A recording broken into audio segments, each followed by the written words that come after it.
Hello, my friend. This is your friend, Dr. Samuel Kisiri in Virginia.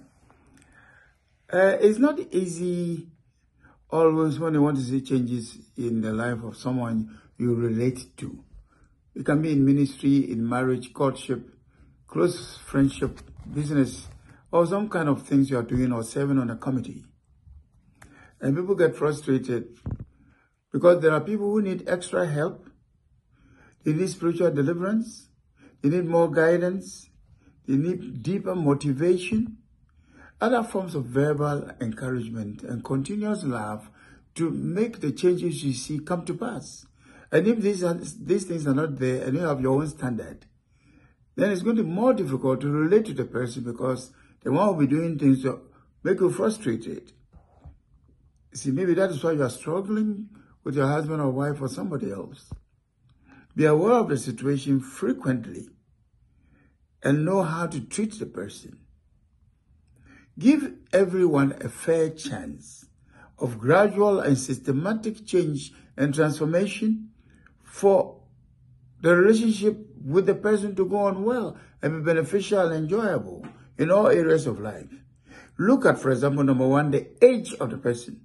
The thinking is different. Number two, the gender. Women don't think like men in a number of instances, and men don't think like the women. So look at the age, look at the gender. Number three, background. That's a big one, background and training. An engineer will treat you like an engine. A nurse will treat you like a patient. A teacher will talk a lot and try to grade you. So your profession even affects you. So background training and where the one came from, and especially where the one lived and who trained the person from the age of 5 all the way to about 8, 9, 10, foundation. Number 4, look at the religious beliefs, inclinations, and the level of the spirituality. You see, if you're more spiritual, you have more knowledge, you have taken time to do more Bible study, the experiences you have had, look at that one and try to take time to understand that and interpret things in terms of that husband or wife or child or parent or in-law or that person in a group or the one you serve with. Even ministers who stand in the pulpit, okay? Elders, deacons, and all the rest of them. Number 5 is the culture and the tradition. See what they use to train the person, the culture, the tradition, the thinking pattern of the people. Number 6 is the education and the enlightenment. Educational background has a lot. It's not just the knowledge which is academic, but the training that trains your mind to talk in a certain way, to know when to do and how to do and things affects people when you want to see changes. I don't like the way he talks to me. I don't like the way he behaves towards me. I don't like the way he treats this or that. See, number 7 is the primary desires and preferences of the person. What the one wants from a woman or from a man or generally in life. How the one runs his or her life. Number 8, the kinds of addictions and ingrained deep-seated habits the person has, which affects his way of talking. Because he has this as a weakness, as a besetting sin, or whatever it is making the language, the behavior, and things look like that. Okay?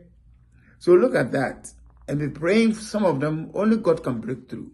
You can never change people's hearts and minds. You haven't been able to do it to yours. You will try as much as possible to help yourself, but without God, you can't go further than your human strength is able to accomplish. Number 9, there's an established fear, apprehension, or cautionary inclinations.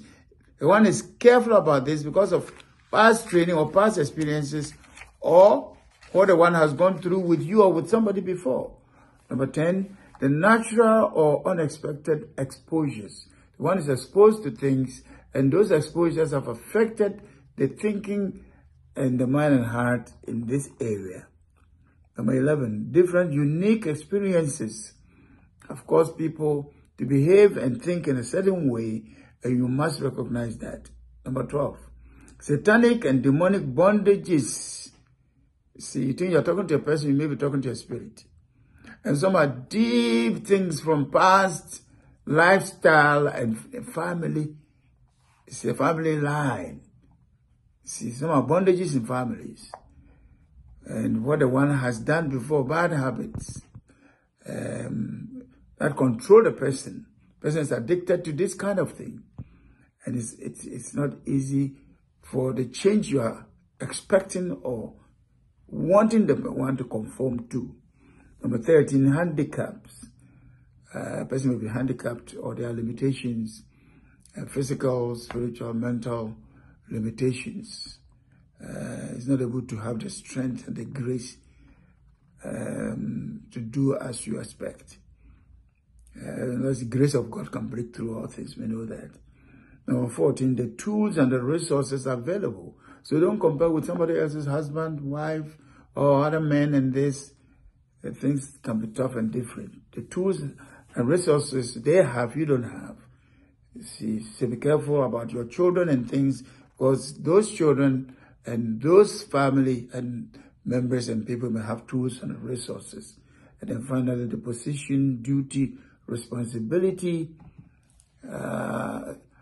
also may be different. It's affecting the person's lifestyle, and you must recognize that to help the person regarding changes. Call me Dr. Samuel Kisiedu, 757. That is 1 in US, 757-696-7442. Ghana call 020-812-6533. So consider factors in someone you want to see changes in. God bless you. Books, Challenge Bookstore, go to Amazon.com or call the numbers.